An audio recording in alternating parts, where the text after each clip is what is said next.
ધોરણ 12 કોમર્સ, વિષય અર્થશાસ્ત્ર, પ્રકરણ 1 અર્થશાસ્ત્રમાં આલેખ. અગાઉના વિડીયોની અંદર આપણે આકૃતિના પ્રકારો જોઈ ગયા. એ આકૃતિના પ્રકારોને આધારે આપણે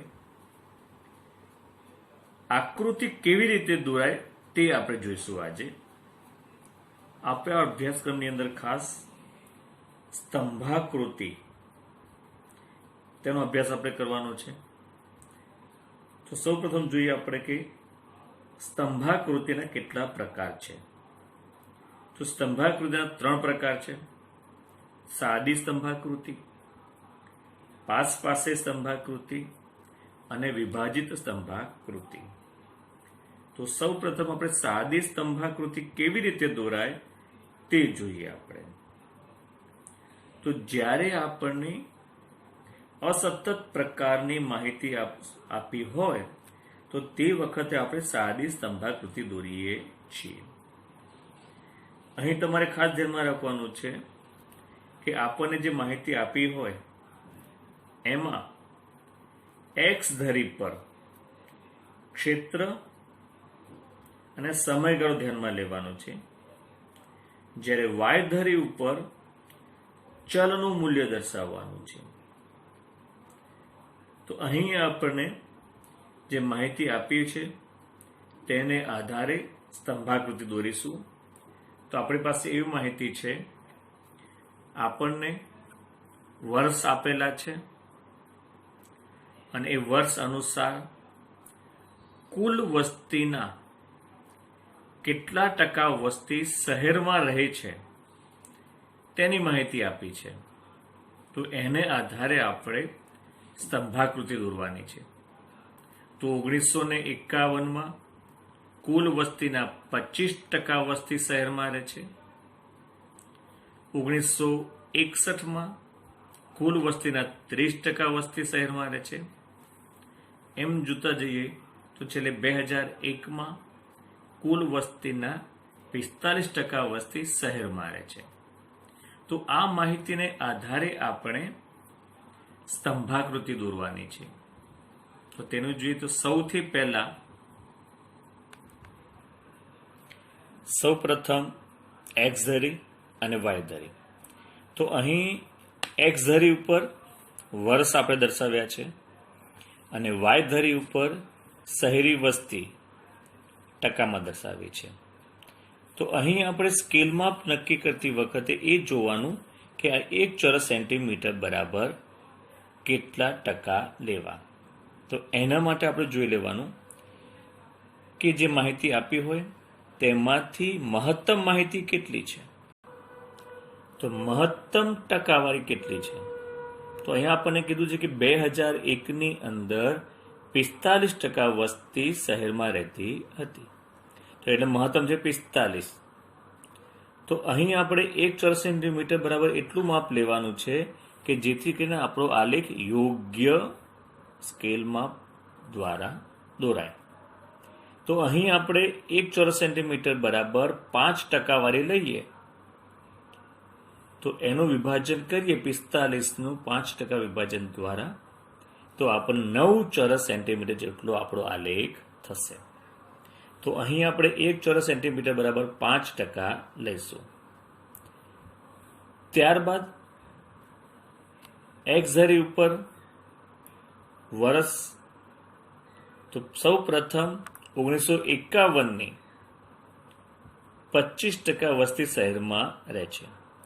તો 1951નો પ્રથમ સ્તંભ દોરતી વખતે 0 થી 51 વચ્ચે પ્રથમ સ્તંભ વચ્ચે આપણે 1 ચોરસ સેન્ટીમીટરનું અંતર છોડવાનું અને જ્યાં 25% વાળી આવે વાય ધરી પર તે પ્રમાણેનો આપણે એક સ્તંભ દોરીશું.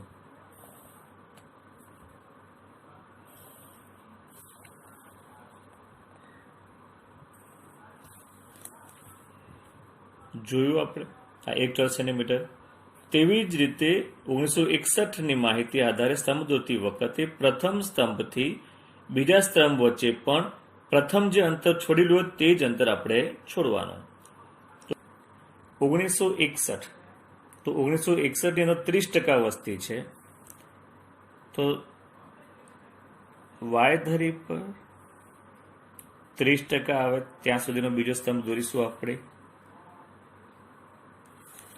તેવી જ રીતે 1971 32% વસ્તી છે, તો અહીં આપણને 1 ચોરસ સેન્ટીમીટરમાં 10 ખાના આપેલા છે, તો અહીં 1% બરાબર 2 ખાના થશે, તો આપણી પાસે 32% છે, તો 30 પછી 4 ખાના આવે એ પ્રકારનું સ્કેલ માપ લેવાનું.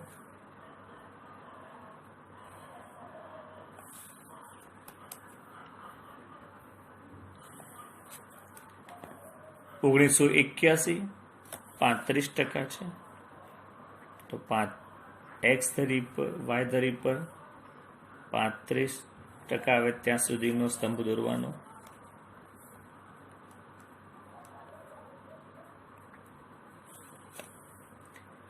ઓગણીસો 91 40% છે,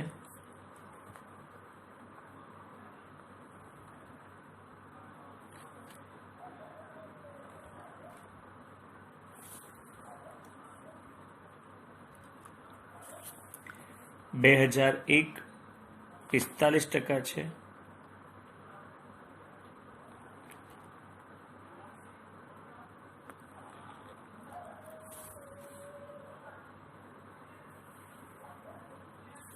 તો વિદ્યાર્થીઓ સૌ પ્રથમ આવી રીતે સ્તંભાકૃતિ દોરી કાઢવાની.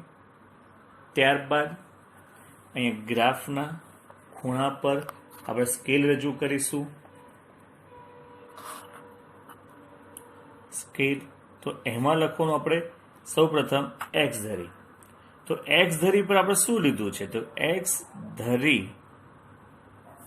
બરાબર શું લખ્યું છે આપણે, વર્ષ. તો ત્યાં લખવાનું એક્સ ધરી બરાબર વર્ષ. વાય ધરી, ત્યારબાદ વાય ધરી બરાબર ત્યાં લખવાનું આપણે શું લખ્યું છે, શહેરી વસ્તી કૌંસમાં ટકામાં. એનું સ્કેલ માપ લખવું હોય તો લખી શકાય આપણે કે 1 ચોરસ સેન્ટીમીટર બરાબર 5%. તો આવી રીતે આપણે સાદી સ્તંભાકૃતિ દોરી શકાય. તો હવે તેનું જોઈએ વિશ્લેષણ. હવે જોઈએ આપણે વિશ્લેષણ. તો વિશ્લેષણમાં બને ત્યાં સુધી ઓછામાં ઓછા 5 મુદ્દા થાય તે પ્રકારનું આપણે વિશ્લેષણ કરવાનું. તો સૌથી પહેલો મુદ્દો આપણો હંમેશા એવો હોવો જોઈએ કે આ આકૃતિમાં એક્સ ધરી પર શું દર્શાવ્યું છે તે આપણે જોવાનું.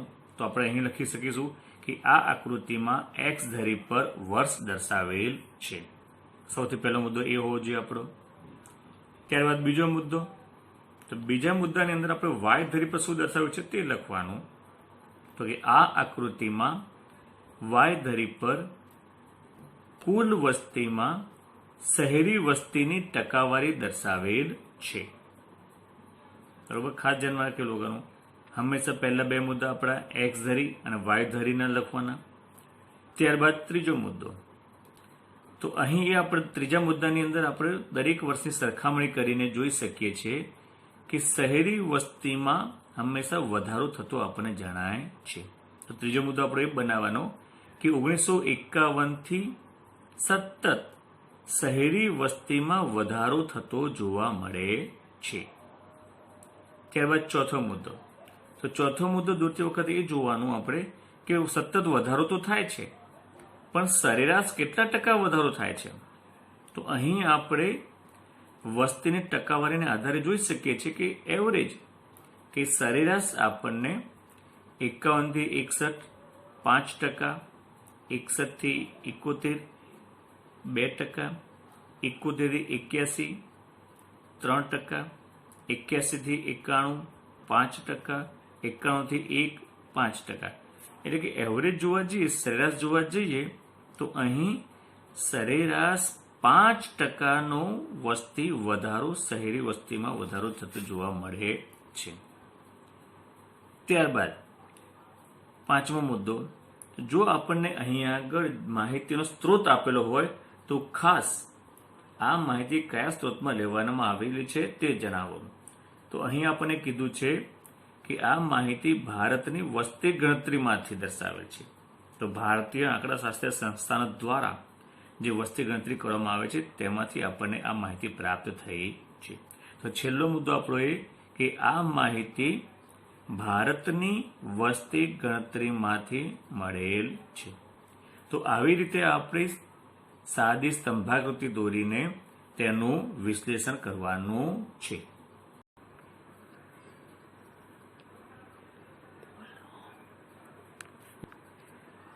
હવે જોઈએ આપણે પાસેની સ્તંભાકૃતિ. તો અહીં આપણને માહિતી આપવામાં આવી છે.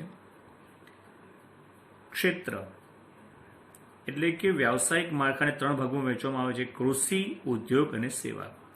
તો અહીંયા 2 દેશની સરખામણી કરવામાં આવી છે, ચીન અને ભારત, કે ચીન અને ભારતને કૃષિ અને ઉદ્યોગ અને સેવામાંથી કેટલા ટકા રોજગારી પ્રાપ્ત થાય છે તે. તો તેને આધારે આપણે હવે પાસેની સ્તંભાકૃતિ દોરીએ. એક્સ ધરી પર ક્ષેત્ર, વાય ધરી પર રોજગારી ચલ દર્શાવીએ. તો અહીં આપણે જોઈ લઈએ કે વધુમાં વધુ માહિતી 50% વાળી છે. તો અહીં આપણે સ્કેલ માપ નક્કી કરતી વખતે 1 ચોરસ સેન્ટીમીટર બરાબર 5% લઈશું. ત્યારબાદ હવે સ્તંભ દોરીએ. તો અહીં 2 દેશની સરખામણી કરવાની છે, એટલે જેવી રીતે સ્તંભાકૃતિમાં એક સ્તંભ દોરતા હતા એની જગ્યાએ અહીંયા આગળ 2 સ્તંભ દોરવાના. તો સૌ પ્રથમ આપણે ચીન, તો કે ચીનની કૃષિની ટકાવારી છે 45. તો 45 સુધીનો આપણે એક સ્તંભ દોરીશું.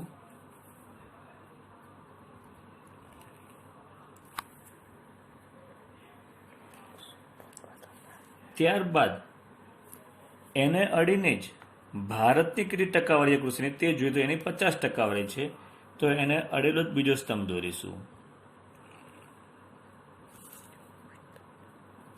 તો અહીં જેવી રીતે 1 ચોરસ સેન્ટીમીટરનું પ્રથમ સ્તંભ સુધીનું અંતર છોડ્યું છે 0 તો તેવી રીતે આ 2 સ્તંભ દોર્યા પછી બીજા સ્તંભ દોરતી વખતે પણ 1 ચોરસ સેન્ટીમીટરનું આપણે અંતર છોડીશું. તો પહેલો જે સ્તંભ છે, આ પહેલા 2 સ્તંભ શેના છે? તો કે કૃષિના. તો અહીંયા નીચે લખવાનું કૃષિ. ત્યારબાદ હવે આપણે ઉદ્યોગના સ્તંભ દોરીશું. ઉદ્યોગ. તો પહેલું છે ચીનની ટકાવારી છે 25. તો 25 સુધીનો સ્તંભ દોરવાનો પહેલા.